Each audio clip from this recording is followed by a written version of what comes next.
Yo, it's your boy Hunty again, here with another video. Okay, this time we're going with the Stam Sorc. Okay, we haven't done an updated Stam Sorc for a little while, so I thought I'd update. Okay, I've been playing this for the last couple of days, well actually pretty much all weekend, and it has been mega.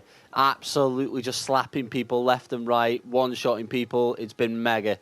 I'm not going to lie, I think Stam Sorc at the moment has the best single target burst in the game.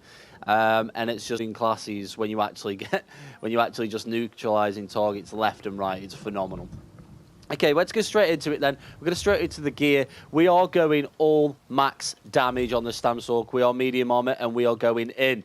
Okay, so we are going for this first 5-piece. We are going Hunding's Rage. Okay, we're going Hunding's Rage because it gives us good weapon critical, gives us a 1-piece max stamina, and then it gives us weapon damage for the 5-piece. Okay, so this is really good. We are using crit surge, so the weapon critical is a big factor, and it helps with our survivability and our heals, as well as giving us good crit damage. Now I am Nern on the maul. Okay, you can be sharpened. Okay, but because I'm a maul and I get the penetration, I went with the Nern for the all-out weapon damage. Now, if I wasn't running a maul, I would probably run, if I was running like a sword, then I would run sharpened, okay, so then I would get the best of both worlds, okay? But as I'm running a maul and I'm getting that penetration and that with my CP tree, okay, Nern I just find to be better. It helps with the healing and stuff as well. Okay, we're running a poison. Okay, you can run whatever poison you want on here.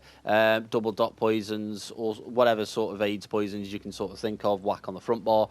Back bar is going to be Hunding's Bow defending. Okay, and this is where we're going to have our weapon and spell damage enchantment. Okay, because we're going to do a light attack poison ejection to start off our combination. So we'll be proccing this all the time. Okay. Also, we can proc it at range.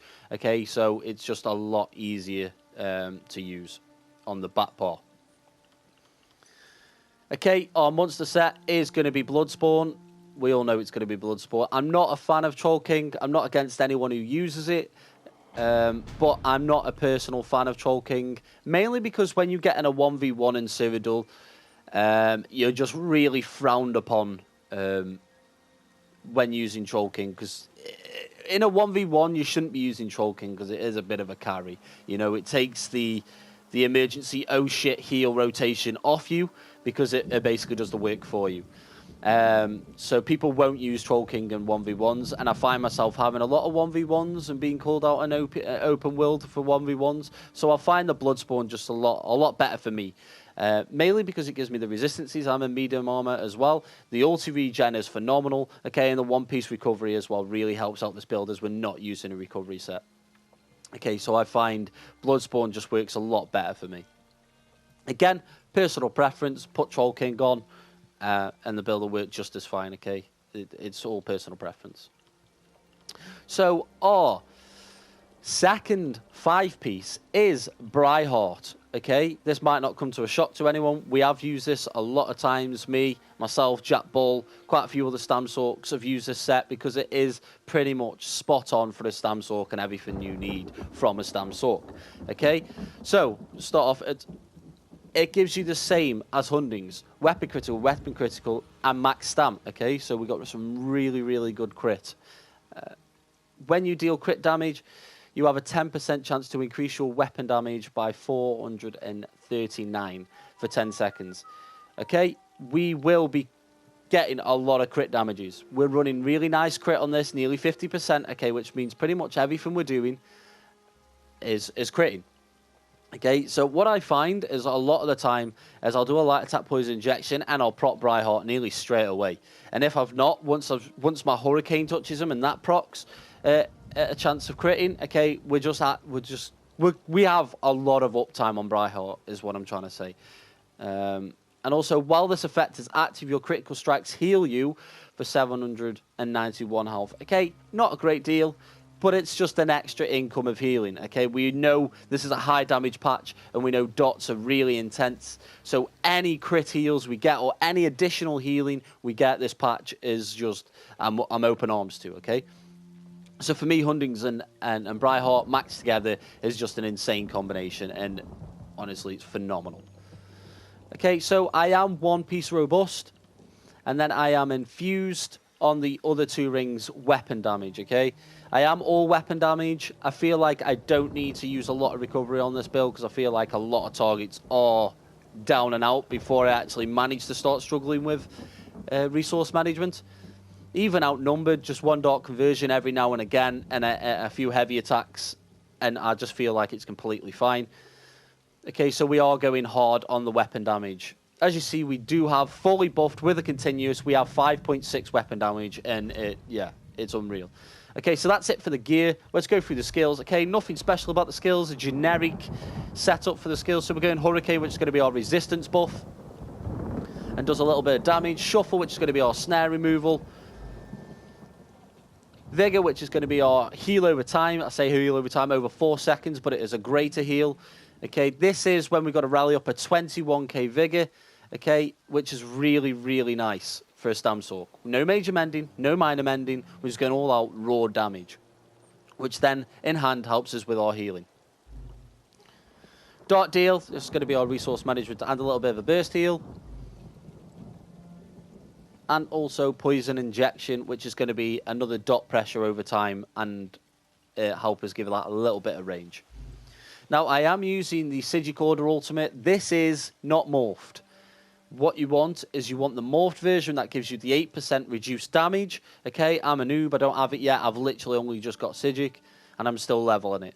But what you want to do is get the version that gives you the 8% reduced damage, flat 8% reduced damage, because that'll just make you a lot tankier on the back bar. For now, if you want to use Werewolf for the extra recovery, or you want to use the Bow Ultimate, which is desyncing everyone at the moment, then go on. But at the moment, I'm just finding using Undo in itself can save me a few times. I've jumped off a few rocks and a few cliffs, and I've done Undo, and I've got off, and I've managed to get away because of that. Right, front bar, we are using Crit Surge. Okay, this is going to be our Major Brutality as well as Rally, but we're not using it for that. We're using it for, while active, dealing a critical strike heals you for 4,389 health for every 1 second. Okay, this with Brightheart just gives you some lovely heals over time, and if you have this up at the same time as Vigor, the heals are insane. Okay, your incentive is to stay on top of your enemy. You don't really want to be ranged. You want to use the bow, light attack, poison ejection, and get in onto your target as soon as possible, because you need to sit on that target to give you them crit heals. Bound Ornaments, this is going to give us our max stamina and increase our damage, increase by 8%, and our light attack damage is increased by 11%. Okay, now we light attack between nearly everything we do, so this is just giving us a lot more overall uptime on damage. Now, you can use Camo Hunter if you don't want to use this, and that'll give you more crit. Okay, but we're using the essence of weapon crit pots, so we don't need that, and we're using Bound Ornaments. Okay, our burst heal is going to be Rally. Really, really good this patch. I'm happy with the change of Rally. Gives us a more consistent burst heal more often. Executioner. Now, the reason I go for Executioner over the other version, which is Reverse Slice, which gives you the AoE execute, is I am going 100% solo, single target, instant nuke burst.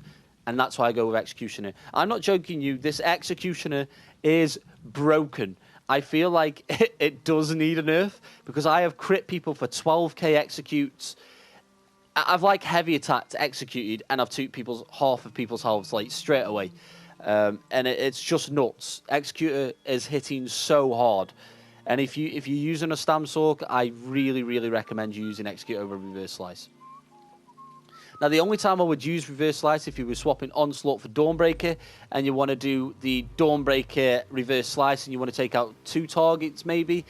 But I'm just finding that a little bit harder with the healing patch and people being tankier and stuff like that. So I just focus big single target damage and get the insta nuke. Dizzy and Swing.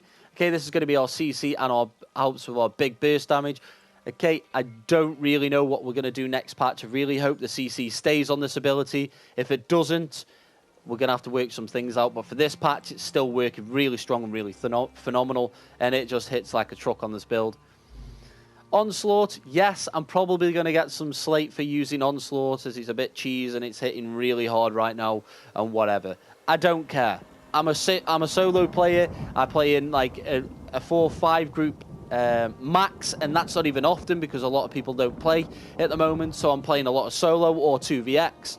I don't care if I'm using cheese. I don't care. I'm always outnumbered.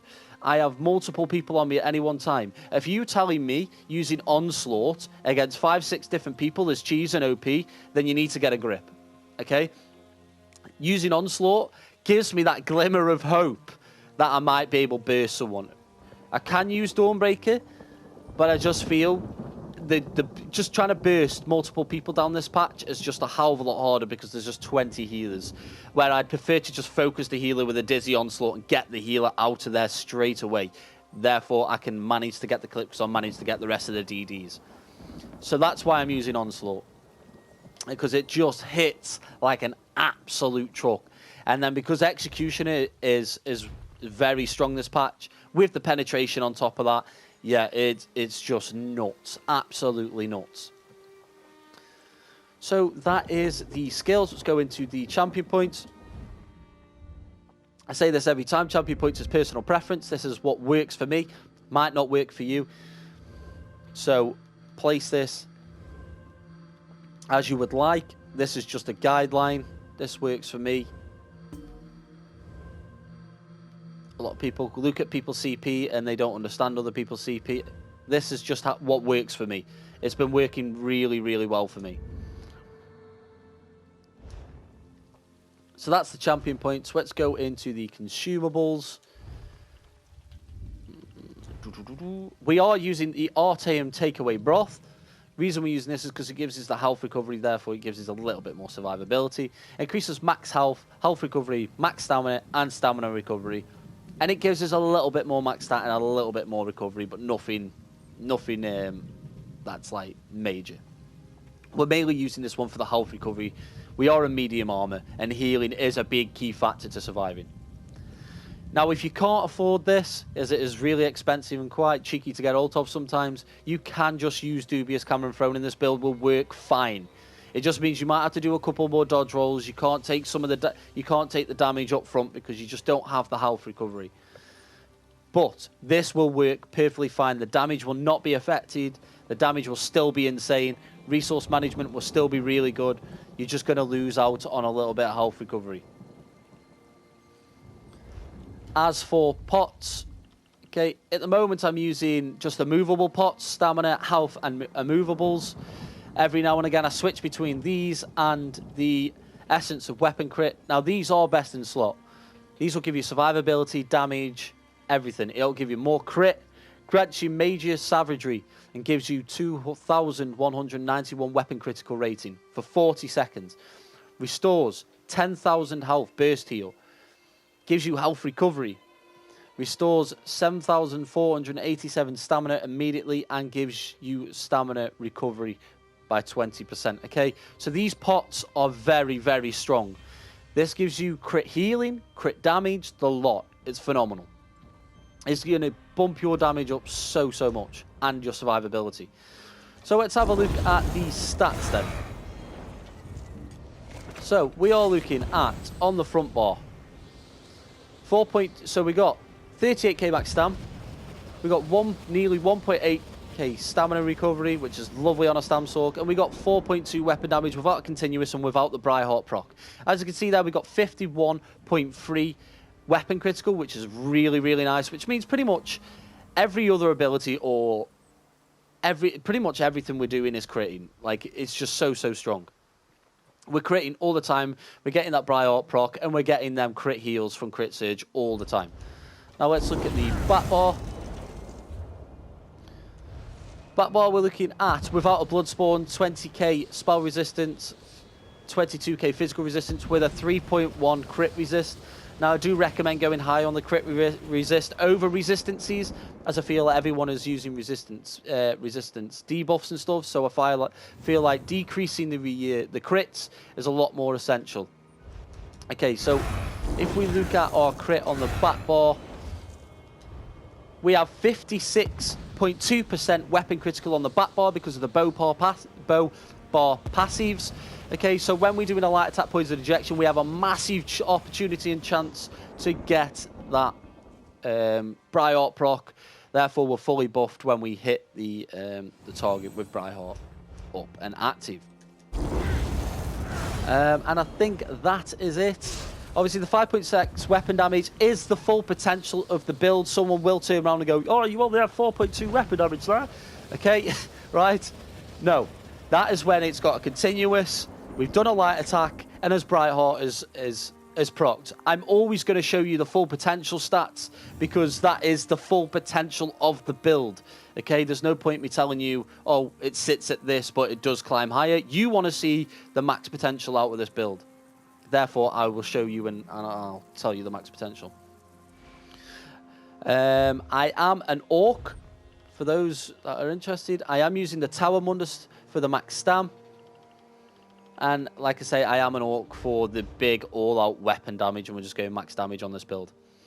If you have any questions, please ask them below. Any feedback, any improvements, anything like that. I do not say my builds are the best. I do not claim that I am the first one to bring this build out. This is what I'm running currently at this time, okay? And I like to share that with you guys. A lot of people ask me after they're lying on the floor, and they're like, what the hell have you just hit me with? Okay, that's why I release this video. Okay, so I hope you all enjoyed the video, and I hope that you want to try this build. It's very, very rewarding and hits like a truck. Please like and subscribe. Loving the community at the moment. We are on a sub train, and I'm loving it. And yeah, peace out. Thank you very much.